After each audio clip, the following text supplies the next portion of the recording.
क्या आपने कभी सोचा है कि इंसान बिना खाना, बिना पानी और बिना कोई मदद के खुली समंदर की लहरों पर 438 दिन तक जिंदा रह सकता है? पर अगर मैं आपसे कहूं कि एक ऐसा इंसान था जिसने एक या दो नहीं बल्कि पूरे 438 दिन तक समंदर में जिंदा रहा था, शायद यह यकीन करना मुश्किल है, पर एक ऐसा इंसान था जिसको सबने मरा हुआ समझ लिया, लेकिन 1.5 साल बाद वह इंसान इतने बड़े समुद्र से जिंदा लौट आया। ये कोई कहानी नहीं बल्कि यह एक सच्ची घटना है और इस आदमी का नाम था जोसे साल्वाडोर अल्वारेंगा। तो आखिरकार कैसे वह समंदर में खो गया, कैसे उसने मौत को हर बार मात दी और कैसे आखिरकार वह इतने बड़े समुद्र से वापस लौट पाया? तो आइए जानते हैं इस अद्भुत कहानी को जो आपके रोंगटे खड़े कर देगी। लेकिन वीडियो को शुरू करने से पहले हमारे चैनल को सब्सक्राइब जरूर करें, क्योंकि यह आपके लिए बिल्कुल फ्री होता है और हमें उनसे बहुत मदद मिलती है। तो चलिए शुरू करते हैं। 17 नवंबर 2012 की सुबह थी और मेक्सिको के कोस्टल गांव कोस्टा आजुल की लहरें हमेशा की तरह शांति से बह रही थीं और उस गांव में एक आदमी रहता था जिसका नाम था जोसे साल्वाडोर अल्वारेंगा, जो एल साल्वाडोर का रहने वाला था, लेकिन वर्षों से मैक्सिको में रहकर मछली पकड़ने का काम करता था। उस दिन भी अपने रोजमर्रा के काम में व्यस्त था। वो करीब 35 साल का था, मजबूत शरीर, झुकी पीठ और खुरदुरा चेहरा, जिसने समुद्र की मार कई बार झेली थी। जोसे को मछलियां पकड़ने का अनुभव था और वो करीब 10 सालों से इस काम को कर रहा था। उस दिन उसकी योजना थी कि वह कुछ घंटों में वापस लौट आएगा, लेकिन किस्मत ने उसके लिए कुछ और ही सोच रखा था। उस दिन जोसे का साथी, जो हमेशा उसके साथ समुद्र में जाता था, आखिरी समय पर बीमार पड़ गया। मजबूरन जोसे को एक नया साथी ढूंढना पड़ा।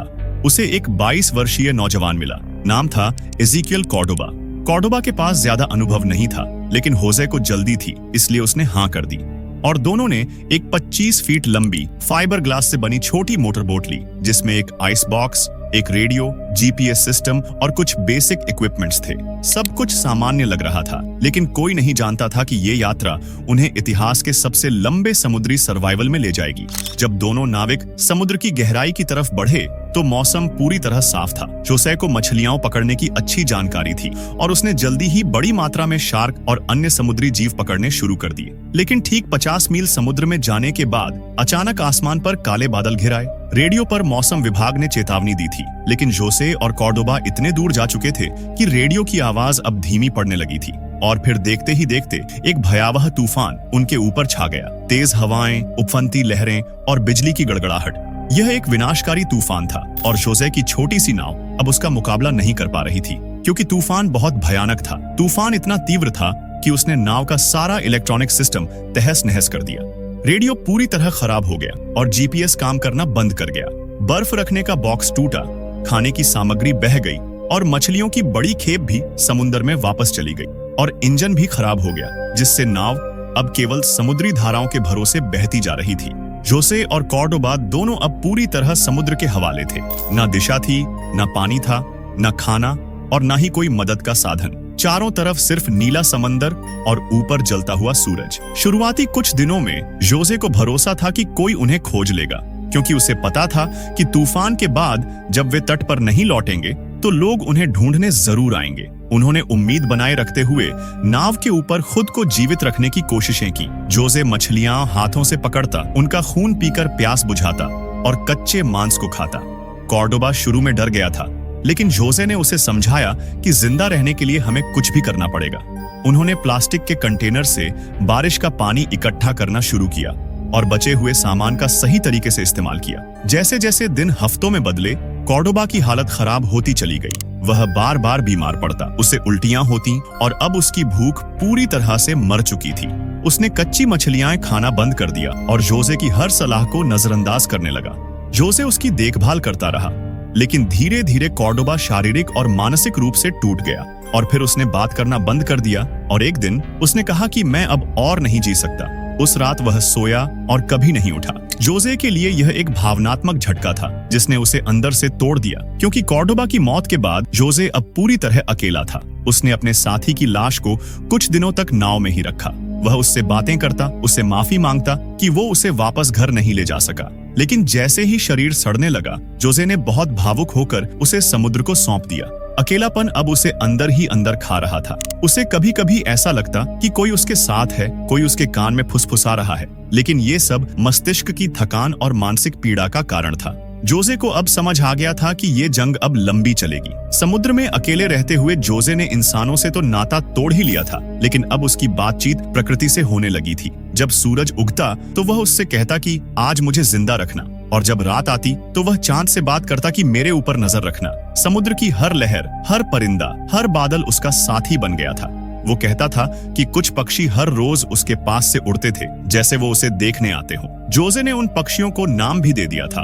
उसमें से एक को वो हॉपी बुलाता था तो दूसरे को ब्लैक विंग बुलाता था। एक बार एक भयानक तूफान आया जिसने पूरी नाव को हिलाकर रख दिया, लेकिन जोजे ने अपनी सारी ताकत लगाकर नाव से चिपके रहने की कोशिश की।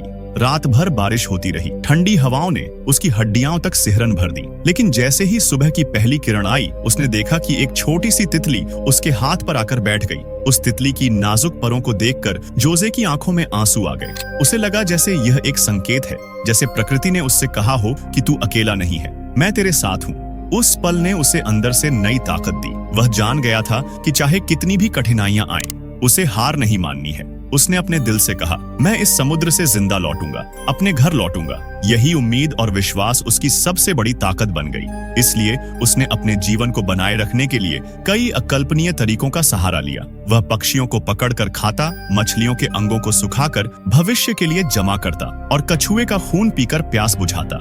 कभी कभी उसे समुद्र में तैरती प्लास्टिक की बोतलें या कचरे के टुकड़े मिल जाते तो उसे यूज करके वह कुछ उपयोगी चीजें बना लेता। उसकी नाव अब एक तैरता हुआ कैंप बन चुकी थी, एक ऐसा कैंप जहां ना कोई समय था, ना ही कोई दिशा और न ही कोई मंजिल। महीनों तक अकेले समुद्र में रहने के कारण जोजे का मानसिक संतुलन डगमगाने लगा। उसे बार बार ऐसा महसूस होता कि कोई उससे बात कर रहा है, कभी कॉर्डोबा की आवाज तो कभी उसके माता पिता की। कई बार उसे लगता कि उसने जमीन देखी है, लेकिन जब वह पास जाता तो वहां सिर्फ लहरें होती। ये सब हेलुसिनेशंस उसकी भूख, प्यास और थकावट का नतीजा थे। लेकिन जोजे ने हार नहीं मानी। वह खुद से बात करता, खुद को हिम्मत देता और रोज अपने जिंदा रहने के लिए कुछ न कुछ करता रहता। ऐसे ही उनका सफर चलता गया। लेकिन फिर 30 जनवरी 2014 को करीब 438 दिनों के बाद एक दिन जोजे को क्षितिज पर कुछ हरियाली सी दिखाई दी। उसने अपनी बची खुची ताकत से नाव को उस दिशा में मोड़ा। जैसे जैसे वह नजदीक गया, उसे एहसास हुआ कि वह सच में एक द्वीप है जिसे मार्शल आइलैंड्स का टाइल आइलैंड कहते हैं, जो कि दुनिया के सबसे दूरस्थ स्थानों में से एक है। वहां रहने वाले एक स्थानीय व्यक्ति ने उसे देखा और मदद के लिए दौड़ा। जोजे का पूरा शरीर कंकाल जैसा हो गया था, बाल बढ़ चुके थे और शरीर पर घाव थे, लेकिन वह जिंदा था। जोजे के बचने की खबर जंगल में आग की तरह फैल गई।